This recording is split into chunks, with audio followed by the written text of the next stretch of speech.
was a very tempting and almost illogical move on his part. I keep thinking about Bill Harvey. Call Harvey and say, look, there's some things I want to have done. I mean, Harvey didn't want just an additional CIA salary. He wanted to move on. And LBJ could do that for him if he were president. Right. He couldn't do much for Harvey or anybody as vice president. That was why he used Harvey as being available and corrupt. It was very easy for even the vice president to start working with Harvey or anybody else. Just say, I want you to do this, I want you to do that. And making sure that they had money that was not their own to do whatever the LBJ wanted to have done, so that when the president was assassinated, the vice president was right there and ready to move along. It doesn't speak well for our democracy at that particular time. He, in my opinion, had an almost maniacal urge to become president. He regarded JFK as he was, in fact, an obstacle to achieving that. He could have waited for JFK to finish out his term and then undoubtedly a second term. So that would have put the LBJ at the head of a long list of people who were waiting for some change in the executive branch.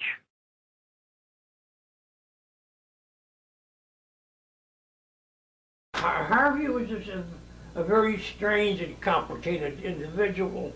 A lot of people have sort of suggested that he was, that alcohol had taken control of him. First of all, he never should have been put in that position. I don't think that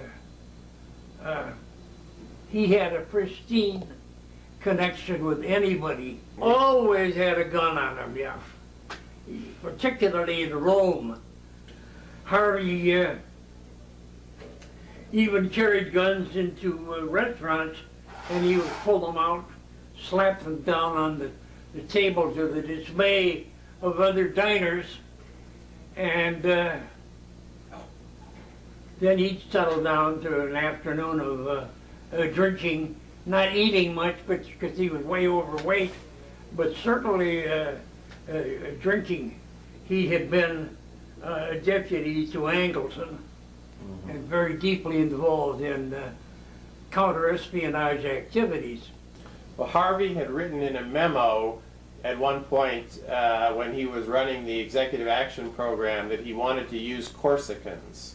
Yeah, wanted to use what? Corsicans. Yeah. As hitmen. Do you think it's possible that when he was in Rome that he might have recruited a Corsican assassin to kill Kennedy? Yes. It is possible.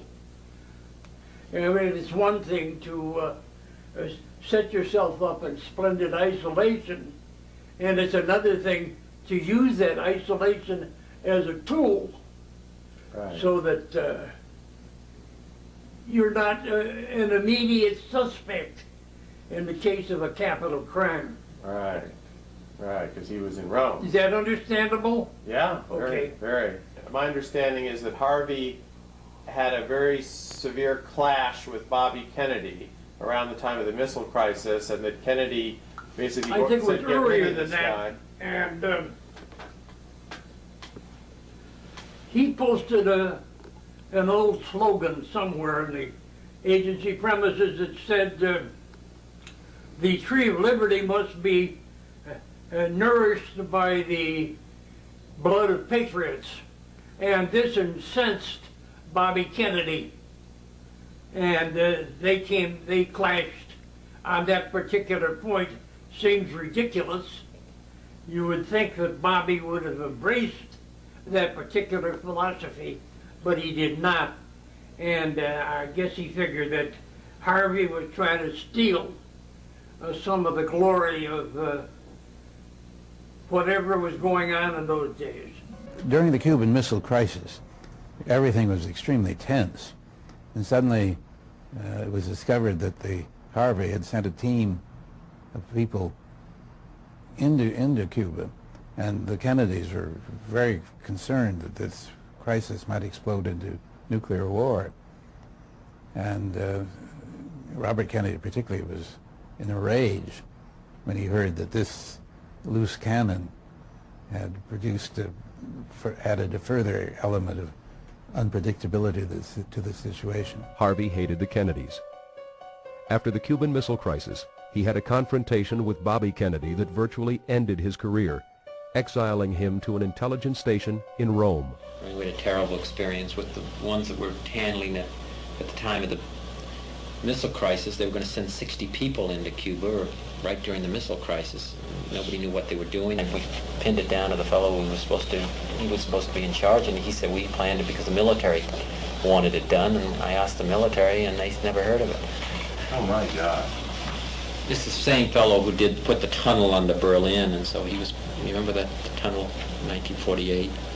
They constructed a tunnel under and built it up into the intelligence office of which was a hell of a project. Yeah.